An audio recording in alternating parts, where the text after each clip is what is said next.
how important is trust and friendship tackled in the series? Gaano kahalaga yung, sige Rain, gaano kahalaga yung pagkakaibigan na pinag-usapan dito? Sisterhood, you mentioned. Yeah, sisterhood. I feel like we aren't doing this just for a character and to act it out. It's real. It's the bond that we created off cam. That's what we really created towards each other. And I feel like that's what we should always have within everyone, whether it's professional or personal. We should have that trust towards each other. Because I feel like there's always still hope. This is grounded on hope. The story was written on hope that we can, prove everyone that there's a safe space pa rin talaga in the world. Tsaka, speaking of trust and friendship, most of the time, kaya rin naman may mga victims na ganito kasi trust and friendship yung unang hindi nila mahanap sa kanilang mga bahay. Kaya madalas yung mga ganitong publicly na nadadayunan or parang napapahiya or talagang yung dignity nila nawawala. Madalas nagsisimula talaga sa bahay. Madalas kasi nagsisik yung isang tao ng validation, ng trust na never naibigay sa sariling bahay, ng friendship na never nahanap sa sariling pamilya. Kaya hinahanap nila sa mga tao, hindi naman sila tinatrato ng tama. So ganun kalala at ganun din katotoo namin itatackle dito sa story, dito sa series, na it's not going to be just about the moods, it's not going to be just the drama. May depth, may pinanggagalingan at makikita natin bakit, saan nanggaling, paano. Sai, Alexa, JC, I have a question for the three of you. In this industry, can you still find real friendship and can you still trust people? I thought that would be impossible, but I'm happy to share, yes, you can. Yeah. You still have real friends? I do. You still trust people in the industry? I do. And I guess that's also the price you pay for loving someone. There's always going to be that risk. And being able to love at the end of the day is still a risk worth taking. Good answer. Sai, can you still find real friends and trust people in this industry? For me kasi real friends doesn't have to be found. Para sa akin, ako na lang yung magiging real friend sa ibang tao. It doesn't matter kung ma-reciprocate or hindi. As long as I kept being real as their friend, okay na yun. Kung maabuso man o hindi ko kailangan baguhin or isara yung puso ko dahil lang may hindi naging totoong kaibigan sa akin. So hindi ako maghahanap. Ako na lang yung kaibigan na lagi nilang mahanap na totoo sa akin. Unconditional. JC? Kasi dahil ko ng trauma sa friends. Ang hirap makahanap ng pagkakatiwalaan. And ang pinagkakatiwalaan ko na lang yung mga friends ko sa province. Kaya minsan, pag after ng work, mag-uwi ako ng province, yun na lang yung ginagawa ko. Pero meron din naman. Pero hindi sobrang pagkakatiwala ba? Like yung masasabi mo lahat, mahirap kasi na-trauma. It's hard to rebuild. Yes. It's hard to rebuild, especially Ilang beses na nangyari sa akin, mga 3 beses na akong pinagtaksilan. 3 beses na ako sinaktan. Kaya minsan sobrang ipit ko palagi. Palagi ako nasa gilid lang. Napapansin naman nila yun na hirap ako mag-open, hirap ako magbigay ng kung ano man gusto kong ibigay sa kanila. Pero sobrang totoong tao kasi pag nakilala nila ako. Sobrang mapagmahal kong kaibigan. Suportado talaga ako sa lahat. Yun nga lang, nakaramdam ako ng pain na yun na hindi ko na mabalik. Nahihirapan ako siyang ibalik. Ano sabi? Thank you. Rants. You Yeah, wanna can I answer? just say that this group is my safe space talaga. I feel like coming into this project, alam naman namin kung ano yung tinatakal na to, and meron kaming one goal, diba, is to give the message kung ano yung topic na to. Pero ayun, ang saya lang na meron akong mga kasama dito na very passionate and nag-dive with you. So I feel like grabe yung trust and yung friendship na nabuo namin dito sa show na to.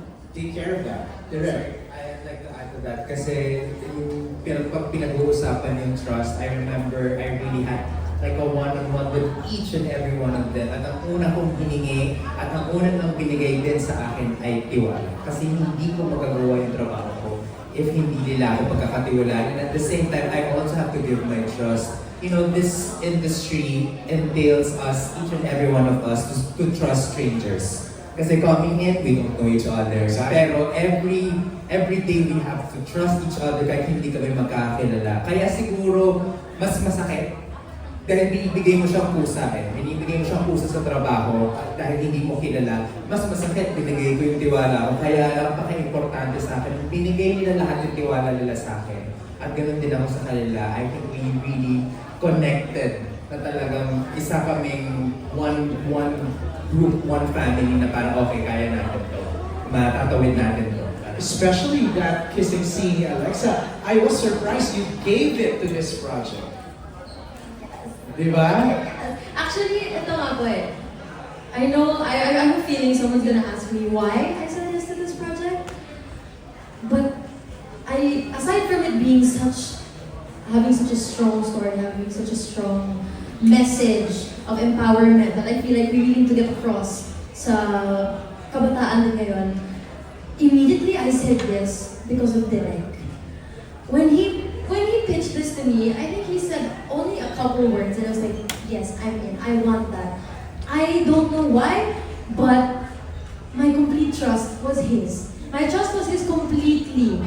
And sabi ko nga when I was doing this, and it used to be very hard for me to open up to other people. Again, just like Daisy, I've been through my fair share of friendship heartbreaks that really left me scarred.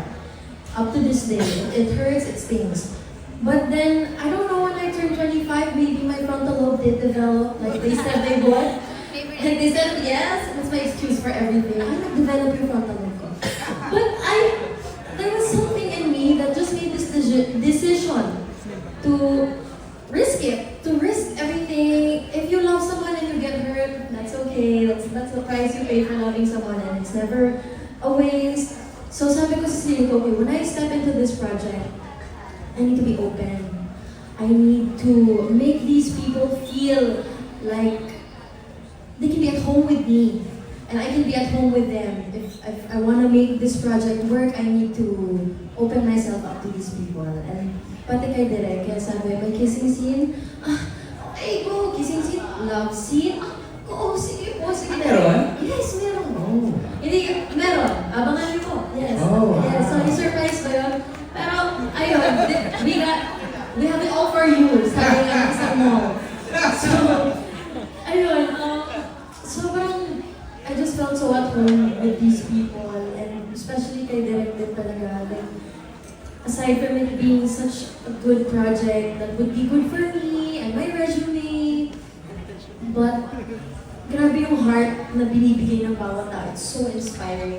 You have to see us on set, MJ. It's goosebumpy. No, not yet. Not yet? Not yet. Okay, Von, schedule. It's Bisita tayo sa set. we create magic. Okay. Yeah. So wait, is the series napanood namin mamaya? One episode.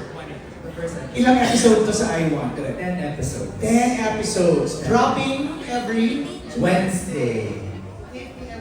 8 p.m. Wednesday. Starting on June 3. June 3. Okay. Glenn, si Bonga, question. Justin, we have a microphone for Glenn. Paabot natin, please. Yeah, good afternoon. Siyempre, congratulations to the movie today. And kay Alexa, nasabi niyo na kanina may parang love triangle with JC and Aki, di ba? At saka napanood ko kasi yung short clip niyo, yung sa paper sa poster.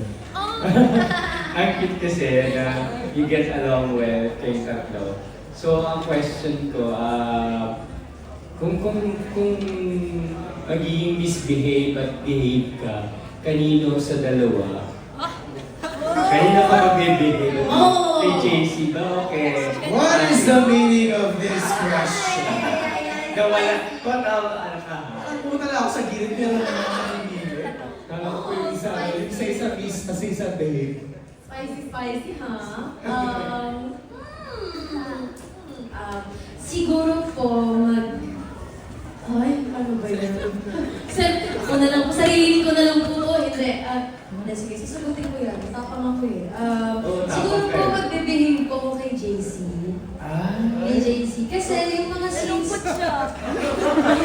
Ayaw nila. Wait lang. Mas mabait po kasi ako kay JC. Aminin, mas mabait ako kay JC. Mas mabait ako kay JC. Tsaka yung scenes din po kasi namin ni JC, mas, exactly, mas seryoso din po kasi yung mga scenes namin. So, nakalock in ako talaga pag kasama ko si JC. Work mode talaga. Pag kay akin naman, lagi na kami naglolokohan. So, yun lang naman yung term ko for misbehaving. Yun lang naman pang aking pag-misbehave. Mahilig po akong asarin siya. Asan yung bangs mo? Naiwan. Ayun, yun, asara ng love language namin. Ang mild misbehave lang. Kaya sa kanya ako mag-misbehave. Let's make it more fun, Glenn. Oo. Sai, kanino sa boys ka mag-misbehave? Ano yung baba tayo? Doon tayo kay Ann. Yeah! At ikaw, kanino ka mag-misbehave? Siyempre kay Bibi na. Andy, ikaw. Wala dito. Ay! Hindi! Wala dito! Joke lang! Yun! Siguro. Jokes you have met, Andy. Kaibigan na nga.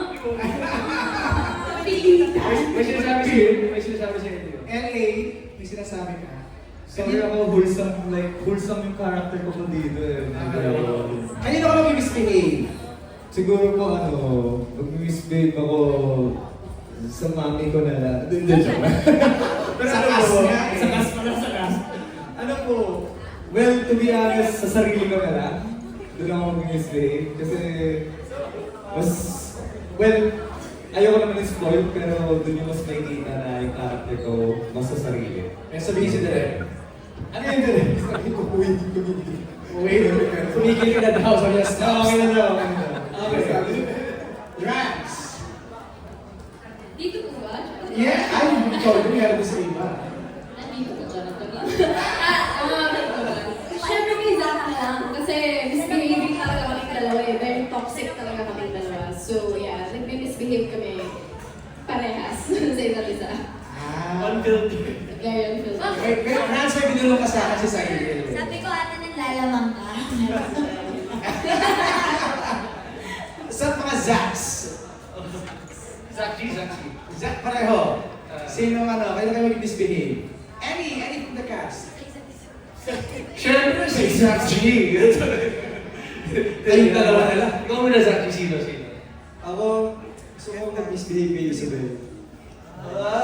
Sana mag-misbehave din siya sa akin. Wait, ano ba? Di ba the question was not character, but personal? Oo. Bakit kina-character mo? Personal ako, JC. That's your real stuff. Yeah, Personality ask your character. real self.